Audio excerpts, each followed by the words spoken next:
하나님의 말씀 예레미야 48장 26절로 35절 한 절씩 교독을 하겠습니다. 모압으로 취하게 할지어다. 이는 그가 여호와에 대하여 교만함이라. 그가 그 토한 것에서 뒹굴므로 조롱거리가 되리로다. 내가 이스라엘을 조롱하지 아니하였느냐? 그가 도둑 가운데서 발견되었느냐? 네가 그를 말할 때마다 내 머리를 흔들었도다. 모압 주민들아, 너희는 성읍을 떠나 바위 사이에 살지어다. 깊은 골짜기 어귀에 깃들이는 비둘기같이 할지어다. 우리가 모압의 교만을 들었나니 심한 교만 곧 그의 자고와 자랑과 그 마음의 거만 이로다. 여호와의 말씀이니라. 내가 그의 노요함의 허탄함을 아노니 그가 자랑하여도 아무것도 성취하지 못하였도다. 그러므로 내가 모압을 위하여 울며 온 모압을 위하여 부르짖으리니 무리가 길헤레스 사람을 위하여 신음하리로다. 신마의 포도나무여, 너희의 가지가 바다를 넘어 야셀 바다까지 뻗었더니 너희의 여름 과일과 포도 수확을 탈취하는 자가 나타났으니 내가 너를 위하여 울기를 야셀이 우는 것보다 더하리로다. 기쁨과 환희가 옥토와 모압 땅에서 빼앗겼도다. 내가 포도주 틀에 포도주가 끊어지게 하리니 외치며 밟는 자가 없을 것이라. 그 외침은 즐거운 외침이 되지 못하리로다. 헤스본에서 엘르알레를 지나 야하스까지와 소알에서 호로나임을 지나 에글랏 셀리시아에 이르는 지역에 사는 사람들이 소리를 내어 부르짖음은 니머림의 물도 황폐하였음이로다. 여호와의 말씀이라. 모압 산당에서 제사하며 그 신들에게 분향하는 자를 내가 끊어버리리라. 아멘. 오늘 저는 교만은 패망의 선봉이라 라는 제목으로 말씀을 나누고자 합니다.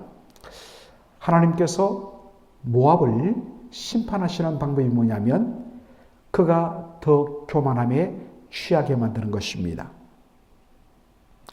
오늘 본문에 보니까 모압의 교만의 대상은 하나님이었습니다. 그가 여호와에 대하여 교만함이라. 영어 성경을 보면 그가 하나님에 대하여 교만한 것을 He magnifies himself against the Lord.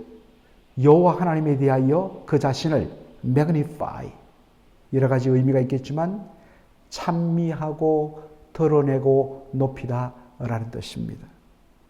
원래 찬미의 대상은 오직 여호와 하나님 한 분이십니다. 왜 그렇습니까? 모든 것이 주께로부터 나오고 주로 말미암고 주에게로 돌아가기 때문인 것입니다. 그런데 모압은 자신이 누리던 이 안전함과 평안함, 그리고 그 경제적으로 부강함, 이 모든 것이 다 나로부터, 우리로부터 비롯되었다고 자신에게 돌립니다. 이에 대한 하나님의 바로 심판의 방법은 그 교만을 더 취하게 하시는 것입니다. 여러분, 적절한 그림을 한번 그려보면 풍선을 여러분 불어보신 적이 있을 것입니다. 풍선 처음에 불기가 힘들어서 그렇지 한번 그 풍선의 고무가 탄력을 받으면 바람이 그렇게 넣어지면 넣어질수록 끝없이 계속해서 팽창되고 커집니다. 그런데 적절해야지. 기분 좋아서 이거 커진다 싶어서 막 계속해서 힘있게 불다 보면 어느 순간에 뻥 하고 터지는 우리 어릴 때 경험을 다 하게 됩니다. 하나님은 스스로 교만한 모압을 더 교만하게, 그 교만에 취하게 만들어 주십니다. 그래서 죽을 줄 모르고 정말 한껏 자기 자랑에 심취해서 그렇게 나대다가 결국에는 바로 스스로 무너지고 넘어뜨리는 그러한 일을 하나님 겪게 하십니다. 예레미야 48장 29절로 30절 보면 모압의 교만한 모습을 우리 내일 성경 본문에서도 보겠지만 이렇게 묘사합니다. 29절로 30절에 우리가 모압의 교만을 들었나니 심한 교만 곧 그의 자고와 오만과 자랑과 그 마음의 거만이로다. 여호와의 말씀이니라. 내가 그의 노여함의 허탄함을 아노니 그가 자랑하여도 아무것도 성취하지 못하여도다. 모압의 교만을, 그 교만과 비슷한 의미를 가진 다른 단어들, 자고 스스로 높이는 것, 오만함, 자랑, 거만 등으로 계속해서 반복해서 표현하고 있습니다. 얼마나 모압이 교만했는지, 하여튼 사용할 수 있는 모든 단어를 다 사용하여서 그의 교만이 바로 극도에 이르렀음을 지적하고 있습니다. 속된 말로 우리가 그렇게 써죠. 어깨에 뽕이 들어갔다. 적절해야 되는데 이게 너무 커져버린 것입니다. 왜 그렇습니까? 사실은 그가 그렇게 스스로 취할 수밖에 없는 것이 하는 일마다, 손대는 일마다 다 잘되고 너무나 풍요롭고 너무나 안전하고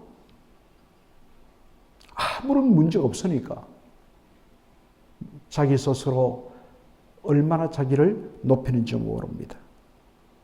하나님께서는 그의 노요함의 허탄함을 아신다라고 말씀합니다.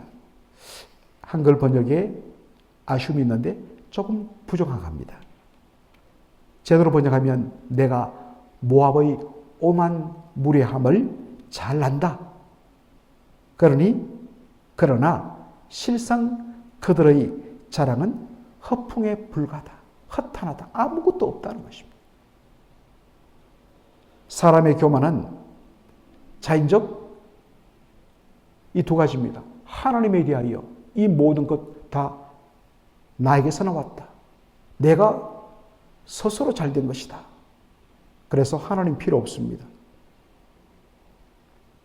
그리고 이제는 사람과의 관계에서는 다른 사람들을 무시하며 그리고 조롱으로 나타납니다. 모압은 그 교만이 극치에 이르러자 바로 옆에 있던 이스라엘에 대하여서 조롱하고 비웃습니다.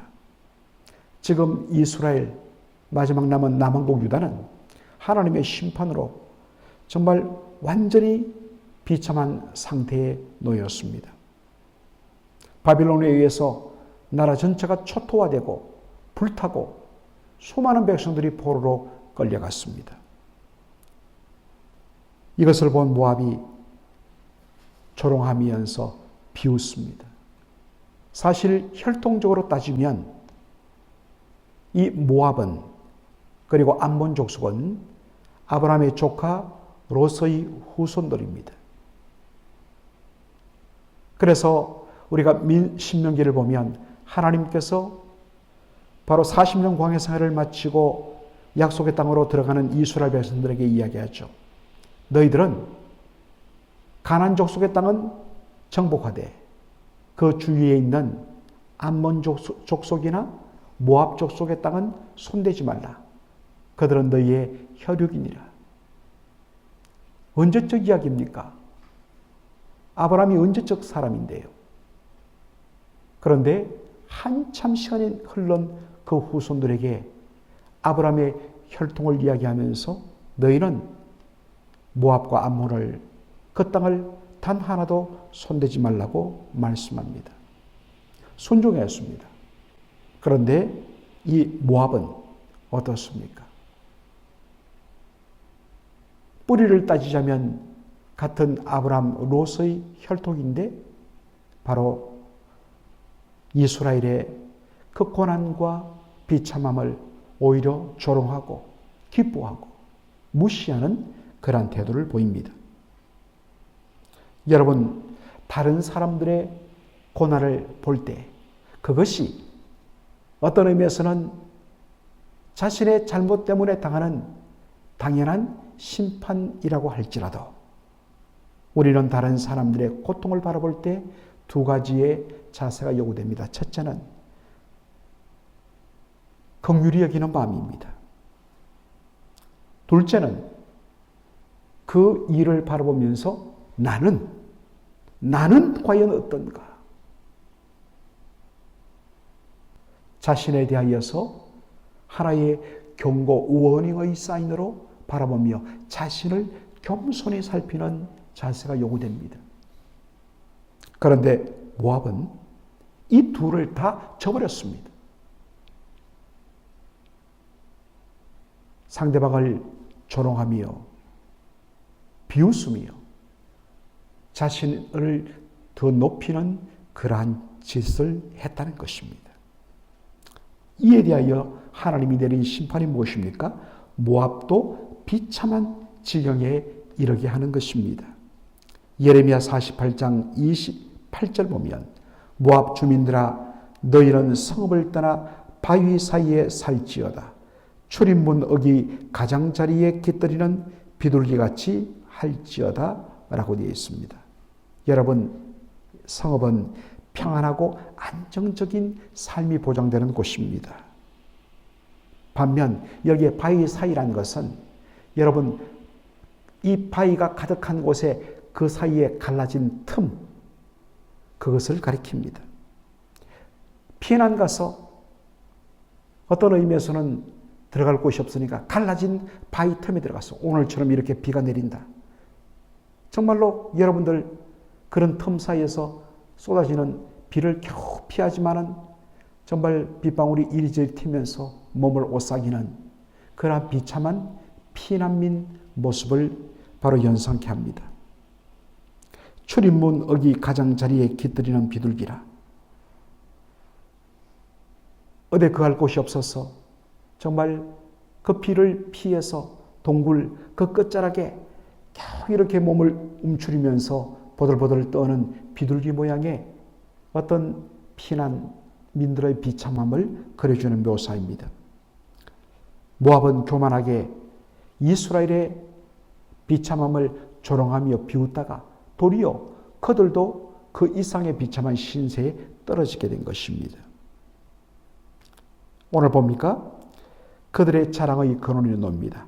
신마의 포도나무가 바다를 바로 건너 그 땅에 뻗치기까지 그렇게 했다고 이야기하고 있습니다. 지난번에도 어제도 말씀드렸지만 이 모압 지역은 특별히 이 포도원이 굉장했습니다. 특별히 제일 유명한 곳이 신마란 지역에 있는 포도원이었는데 얼마나 포도원의 길이가 긴지 여기 바다라는 것은 사해를 가리킵니다. 그 모압 땅에서 사해 바다에 이르기까지 정말 어마어마한 길이의 포도원이 있었던 곳이 바로 모압이었습니다. 그런데 이 포도를 따면 여러분들 바로 포도 즙 틀에 넣고 발로 밟아서 그렇게 으깨어서 그 즙을 쏟아내어서 통에 담아서 발효시켜서 포도주를 만드는데 바로 포도를 밟는 사람들의 소리가 사라졌다. 수확이 싹 없어진 것입니다. 그들의 바로 풍부함의 근거가 되었던 이 포도 농사가 싹 일거에 다 망하게 되어버린 것입니다. 니머림의 물이라고 되어 있습니다. 아론은 강에서 흘러나온 그 물이 이 니므롯 쪽에 거대한 수원지를 이루어서 어떠한 가뭄에도 이 물만 열으면 그 물이 곳곳으로 흘러가면서 다른 지역은 가뭄에 시달릴지라도 언제나 물이 풍성한 곳이 바로 모압 땅이었는데 그 니므림의 물이 황폐해서 완전히 밑바닥을 드러내고 하나님께서 교만한 모압을 철저히 치셔서 완전히 꺾어버리실 것이다 라고 말하고 있습니다. 그런데 오늘 본문에 보면 하나님께서 모압을 심판하면서도 하나님의 마음을 이렇게 표현합니다. 모압을 위하여 우신다. 내일 본문에 보면 하나님께서 그들의 그 멸망하는 모습에 대하여서 피리를 보는 것처럼 마음속에서 슬피 우신다라는 표현을 씁니다. 하나님은 죄에 대하여 무섭게 미워하시며 심판하시며 진노하시는 공의 하나님이십니다. 그러나 그 모압 족속이 비참함 속에서 죽어가는 것을 결코 기뻐하며 야 이놈들 꽃이다. 그렇게 교만한 짓거리 하더니 잘됐다. 꼴 좋다. 라고 하지 않다는 것입니다. 하나님의 본심은 죄인이 그 죄 때문에 멸망하는 것을 기뻐하는 데 있지 않습니다. 도리어 그 고난을 통하여 그들이 철저히 낮아지고 하나님께로 돌아와서 그 하나님 앞에 엎드리며 하나님께로 돌이켜 살기를 기뻐하시는 것이 하나님의 마음입니다. 그런데 이들의 교만의 모습은 뭐냐면 그 마지막 순간까지 이제 그들의 신 금오수가 더 이상 그들을 지킬 수 없는 가짜 신임이 드러났는데도 불구하고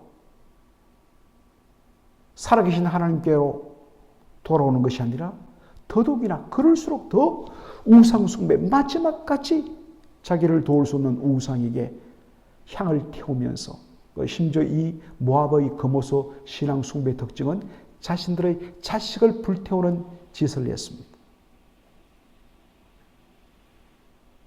그러니까 더 심판을 자초하게 된 것이죠. 어려움을 당하고 정말 하나님께서 무섭게 다루실 때 바로 그것은 하나님께서 우리를 낮추시며 하나님께로 부르셔서 다시 회복시키시는 하나님의 변장된 그 안타까움의 탄식이 그 속에 들어있다는 사실입니다. 하나님 앞에 바로 이때야말로 겸손할 때요. 이때야말로 하나님 앞에 모든 것 다 내려놓고 자기를 부인하고 온전히 엎드릴 때 그때 바로 살 길이 열리는 줄로 믿습니다. 기도하겠습니다. 살아계신 우리 아버지 하나님 은혜와 사랑을 감사드립니다. 오늘 참 비가 아름답게 내리는 이 새벽에 저희들의 마음을 갈급하게 하시며 주의 전으로 불러주신 하나님의 특별한 뜻이 있는 줄로 믿고 감사를 드립니다. 모압의 교만을 보면서 우리 자신을 되돌아보기를 원합니다. 자기 스스로 교만함에 취할 때 그때는 위로 하나님을 무시하고 모든 것이 자기의 잘남으로 비롯되었다고 스스로를 높이면서 그리고 옆에 있는 사람들에게는 다른 사람들의 고통과 어려움과 실패에 대하여서 그들이 못나서 그런 거라고 비웃고 조롱하는 그러한 참으로 모습이 바로 교만에 취하는 것이요 그 끝은 패망인 것을 모압을 통하여 보았습니다. 아버지 하나님 저희들 마음속에 다시 한 번 더 두렵고 떨림으로 주 앞에 겸손하게 하시고 이 모든 것이 다 주께로부터 왔음에 주님께 드립니다 라는 고백과 더불어서 고난당하고 어려움당하는 그러한 사람들을 향하여서 긍휼과 따뜻한 사랑으로 품어줄 수 있는 넉넉한 마음 이것이 주 앞에 진정 겸손한 마음인 줄 믿습니다. 이러한 마음을 저희들에게 회복시켜 주시옵소서. 예수님의 이름으로 기도합나이다. 아멘.